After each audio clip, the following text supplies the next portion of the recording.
Hello mga guys! Andito na naman ako, nagbabalik! Dito pala pag-out ko ng trabaho guys, may nag-email na naman sa akin at mayroon na naman daw akong parcel na dumating. Ito nga dali-dali kong pinuntahan sa shop, dumiretso na ako bago sa bahay. Dito nga pagdaan ko, akala ko maliit lang, isang karton pala guys. Naku naman, paano ko ito kakarga sa bike ko? At ako'y nahihirapan, sobrang laki kasi pinag-isipan ko kung paano ko siya dadalhin. Ito nga naisipan ko na lang, natanggalin na lang sa loob ng karton. Kasi nga maliit lang naman talaga yung in-order ko. Iwan ko ba sa seller na yun? Bakit niya nilagay sa malaki naman ng karton na to? Ako tuloy nahirapan, kaya ngayon guys, tatanggalin ko na lang yung laman. Yan lang naman ang laman niya. Isang piraso lang naman. Grabe naman, ilagay talaga sa isang karton. Nakala ko tuloy, ano na siya, balikbayan box. Ayan nga, iiwan na lang natin. Napatawa na lang ako sa pinagagawa ko sa buhay ko. Ano ba yan? Dito ngayon napalingon ako, may dumaang pulis kasi. Baka sabihin niya, magnanakaw ako.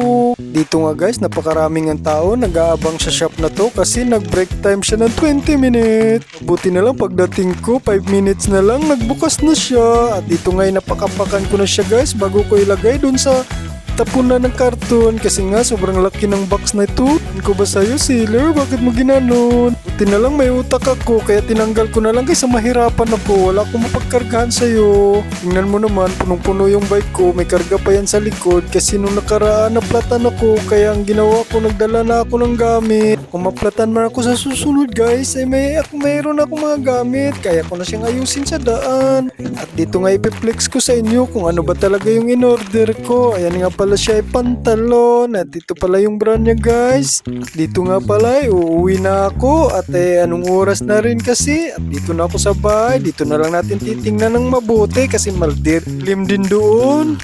Kaya ito, bubuksan ko na at matiraay na natin at makita natin kung ano ba talaga. Pagtingin ko nga guys, yan nga ang design niya. Naku naman, Bisaya ka talaga. Bakit naman yan ang in-order mo? Napakaraming cross naman yan. Ano ba yan? Cemetery? Kasi ako maisip guys, kasi Bisaya tayo. Kaya yan, piniplex-plex ko na lang. Ano ba yan, bro? Yan nga, subukan mong suotin nang makita ng mga viewers mo para matawa naman sila kung gaano ka ka-GG mo. Ayan pala guys, pinakita ko sa inyo ang size ng pantalon ko. Baka may magano dyan, 32 pa lang size ng pantalon ko guys. Baka may mag-sponsor dyan naman. Mag-sponsor naman kayo sa akin ngayong Pasko.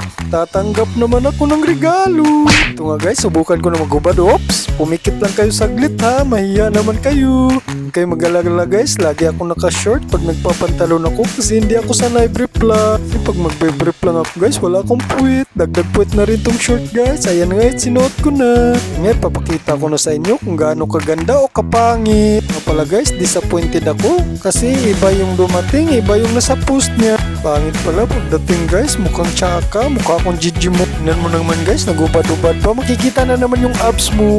Ano sa tingin nyo guys, bagay ba o pangit? Ang ito guys, bibigay ko na lang to sa inyo. Naku naman, nagsayang ka na naman ng pera. Sira na nga yung cellphone mo, wala ka nang pangbili. Ayan, flex mo pa. Yan pala yung bracelet ko guys, galing pala yan Germany. In-order ko lang yan. Order ko rin yan pang Digimon. Pag ano, yan pala yung plastic ng aking pantalon. Hindi ko alam guys kung bagay ba. Mag-comment kayo kung bagay naman sa akin ang ganitong style.